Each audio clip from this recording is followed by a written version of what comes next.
Assalamualaikum warahmatullahi wabarakatuh. Sampurasun. Bagaimana Sobat Arsun dimanapun berada, semoga kabar baik selalu dan semoga dimudahkan segala urusannya, diberikan kesehatan, panjang umur serta barokah. Amin ya Allah ya Rabbal Alamin. Baik Sobat, di video kali ini kita review kesiapan menghadapi mudik Lebaran tahun 2025, khususnya di Provinsi Jawa Barat. Inilah keterangan lengkapnya, dan jangan lupa like, komen, dan subscribe di Orsun Channel. Kami rombongan telah meninjau di lapangan mengenai pelaksanaan mudik pada tahun ini, dan baru saja kita juga menyelenggarakan rapat untuk mendengarkan laporan teknis di lapangan. Jadi sejauh ini persiapan sudah matang, kita sudah terus meningkatkan kerjasama sinergi di seluruh pihak. Perencanaan sudah kita rencanakan dengan sebaik-baiknya. Saatnya ini sekarang adalah mengawal implementasinya sedetail mungkin, melakukan monitoring, melakukan respon cepat terhadap masalah-masalah detail di lapangan. Jadi tadi berbagai pihak sudah berkoordinasi dan sekaligus mengawal apa saja yang harus diantisipasi ke depan. Saya kira itu saja pengantar dari saya persilakan Pak Kapolri. Assalamualaikum warahmatullahi wabarakatuh. Salam Sejahtera untuk kita semua. Yang terhormat Bapak Menko PMK, Bapak dan Ibu Menteri, Bapak Panglima, Bapak Gubernur dan Forkominda Jawa Barat. Terima kasih.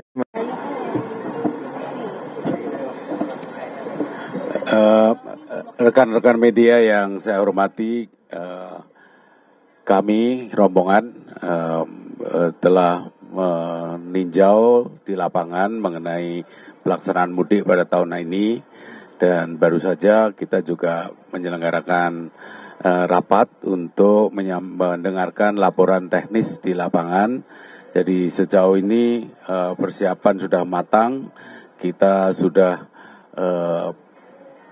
terus meningkatkan kerjasama sinergi di seluruh pihak.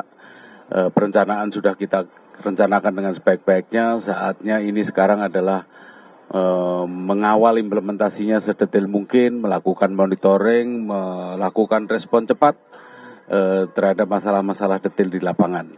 Jadi tadi berbagai pihak sudah berkoordinasi dan sekaligus mengawal apa saja yang harus diantisipasi ke depan.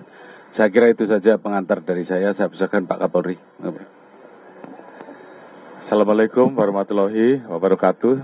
Salam Sejahtera untuk kita semua. Yang terhormat Bapak Menko PMK, Bapak dan Ibu Menteri, Bapak Panglima, Bapak Gubernur dan Forkominda Jawa Barat.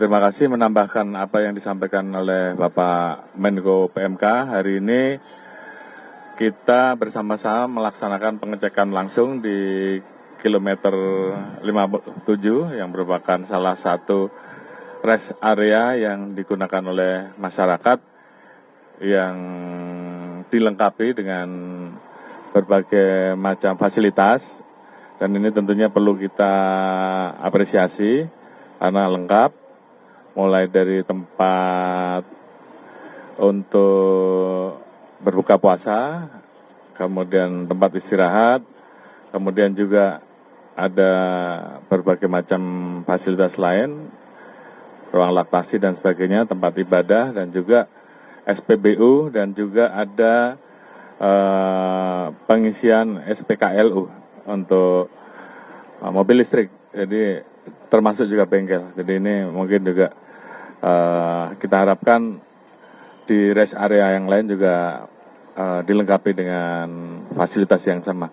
Itu yang pertama. Yang kedua, kita tadi mendapatkan laporan dari Dirut Jasa Marga bahwa terjadi peningkatan di antara hari H-10 sampai dengan H-6 terkait dengan masyarakat yang melaksanakan mudik khususnya di jalur tol. Ada kenaikan sekitar 7%. Artinya masyarakat memanfaatkan fasilitas dari pemerintah yang selama ini sudah diberikan, mulai dari diskon untuk tiket tol, khususnya di area ini karena kita bicara jalur tol, dan juga tentunya ada diskon-diskon lain yang kita harapkan ini juga bisa membantu untuk mengurai puncak arus mudik yang nanti diperkirakan H-3 atau tanggal 28. Jadi tentunya saran kita manfaatkan insentif dari pemerintah ini dengan sebaik-baiknya, khususnya bagi yang punya rencana untuk melaksanakan mudik karena bisa dilaksanakan WFA dan kemudian waktunya juga mungkin lebih longgar serta kemacetannya juga bisa kita urai. Namun demikian kita tetap mengantisipasi apabila terjadi kepadatan tadi di kilometer 50 sebagai daerah untuk memantau kepadatan, dan kita sudah mempersiapkan berbagai macam rekayasa mulai dari pengaturan ganjil genap yang sudah berjalan karena sudah ada SKB-nya. Hari ini kita mulai akan memberlakukan rekayasa, apakah itu kontraflow yang dilaksanakan di kilometer 47 sampai dengan 70, dan kemudian selanjutnya apabila memang dibutuhkan kita juga persiapkan one way. Namun tentunya ada batasannya, ketika masih di bawah 7.000 kita perlakukan kontraflow, pada saat sudah di atas 8.000 baru kita lakukan one way. Dan ini tentunya akan diinformasikan kepada masyarakat sebelumnya melalui jalur-jalur media yang kita miliki, media sosial, kemudian media mainstream, rekan-rekan dari media TV, sehingga kemudian masyarakat terinformasi dari awal terkait dengan potensi-potensi rekayasa yang akan terjadi. Terima kasih Pak Gubernur juga sudah membuat suatu terobosan khususnya untuk mengatasi informasi hujan dengan melakukan TMC, sehingga kemudian ini juga bisa mengurangi potensi terjadinya hujan di jalur tol ataupun arteri yang tentunya berdampak kepada pandangan jalan dan juga jalur akan menjadi licin. Dan ini tentunya akan mengurangi laka lantas, mengurangi kemacetan. Beliau juga tadi menyampaikan ada terobosan untuk mengganti ongkos bagi angkot, kemudian becak, andong, dan ojek. Ini tentunya juga menjadi salah satu solusi, khususnya nanti pada saat hari H atau H+1 biasanya akan terjadi kepadatan di jalur arah puncak. Mudah-mudahan ini juga bisa membantu. Yang jelas tentunya kami akan selalu menyampaikan informasi-informasi, dan harapan kita mohon untuk insentif kebijakan dari pemerintah ini betul-betul bisa dimanfaatkan sehingga harapan kita puncak arus mudik di H-3 nanti bisa terurai lebih rendah dibandingkan tahun sebelumnya. Mungkin itu yang bisa kami sampaikan. Terima kasih. Pak Markes, ada. Jadi rekan-rekan wartawan, ada satu penyakit yang paling mengancam jiwa di masa mudik. Namanya penyakit kecelakaan. Ya, jadi kalau dari sisi kesehatan, yang paling banyak menyebabkan kematian adalah kecelakaan. Nah, intervensinya gimana? Kesehatan itu kan harusnya dicegah supaya kecelakaan tidak terjadi. Nah, tolong bantu disebarluaskan. Ya. Kecelakaan itu bisa kita hindari asalkan supirnya setiap 5 jam istirahat 15 sampai 30 menit. Di seluruh dunia kalau kita jalan-jalan ikut apa turis itu busnya harus setiap 5 jam berhenti 15 sampai 30 menit. Karena kalau tidak supirnya nanti akan fatigue, dia lupa stretching, nanti dia akan kurang was-was, kemudian dia nubruk. Ya. Kecelakaan itu disebabkan oleh supirnya. Jarang sekali kecelakaan disebabkan oleh penumpangnya. Yaitu jadi makanya teman-teman tolong bantu tuh. Karena ini adalah masalah kesehatan paling besar di setiap mudik. 5 jam berhenti 15 menit sampai 30 menit.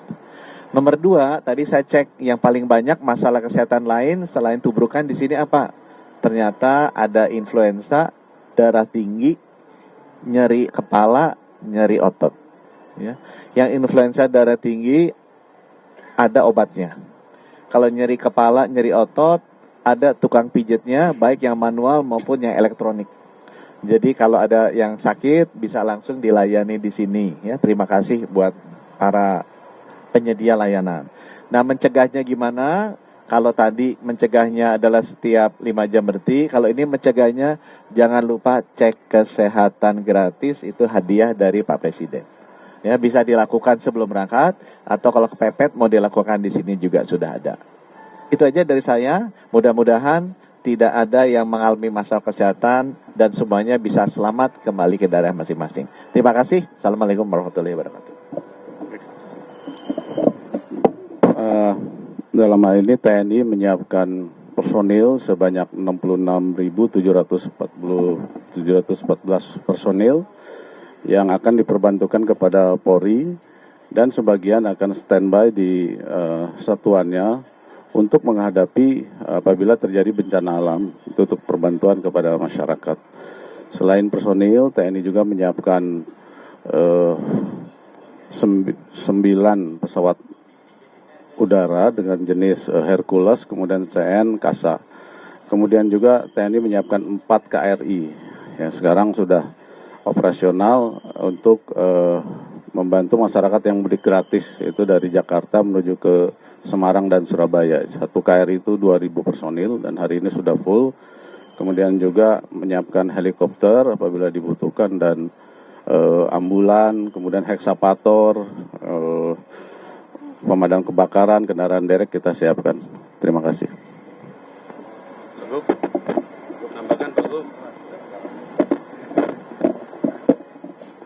Ya, terima kasih semuanya. Yang pertama, dukungan dari pemerintah daerah kita pastikan seluruh kelengkapan pendukung jalan, DL3 yang menjadi alternatif apabila kemacetan, tim kesehatan, kemudian juga dukungan dari masyarakat di sekitar, itu hal yang sangat penting dan bagi warga Jawa Barat sudah familiar dengan arus mudik.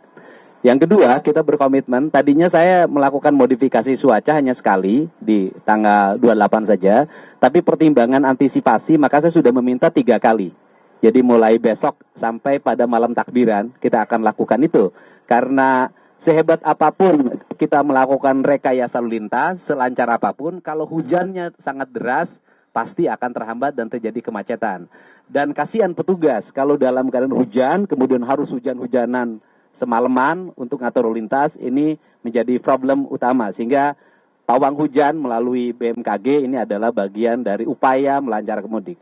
Kemudian yang ketiga, kita tadi sampaikan, kita berikan stimulus pada seluruh area, baik waktu sebelum Lebaran, seperti jalur Cirebon, jalur Garut, jalur yang melewati area di Subang, untuk seluruh tukang beca, supir angkot, ojek, dan kusir andong, semuanya mendapat pembebasan dari bekerja dengan tetap menerima upah, termasuk yang pasca Lebaran kita siapkan di wilayah Cianjur dan Bogor. Ini juga kita nggak mau di puncak ada lagi horor.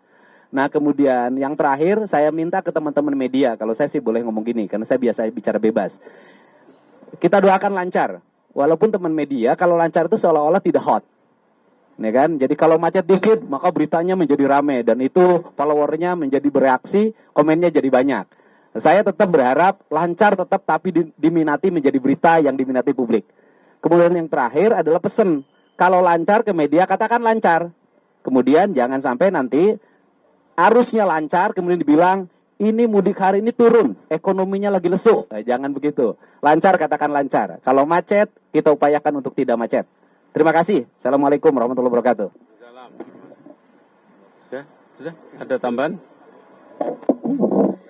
Terima kasih. Assalamualaikum warahmatullahi wabarakatuh. Saya sedikit saja bahwa mudik yang ramah perempuan dan anak untuk mudik Lebaran tahun ini sudah jauh lebih baik. Khususnya tadi saya lihat ada ruang laktasi, walaupun berdasarkan hasil pemantauan belum ada ibu menyusui yang singgah di sana karena merasa lebih nyaman ketika menyusui di dalam kendaraan. Kemudian ruang istirahat untuk anak-anak cukup baik dan ibu dan anak terlihat nyaman sehingga bisa fresh kembali untuk sampai ke daerah masing-masing. Terima kasih. Assalamualaikum warahmatullahi wabarakatuh. Terima kasih Pak Bundia, karena kita juga akan segera melakukan perjalanan ke Merak. Terima kasih. Demikian sobat, terima kasih. Semoga yang mudik diberikan kelancaran dan diberikan kesehatan. Selamat sampai tujuan. Amin.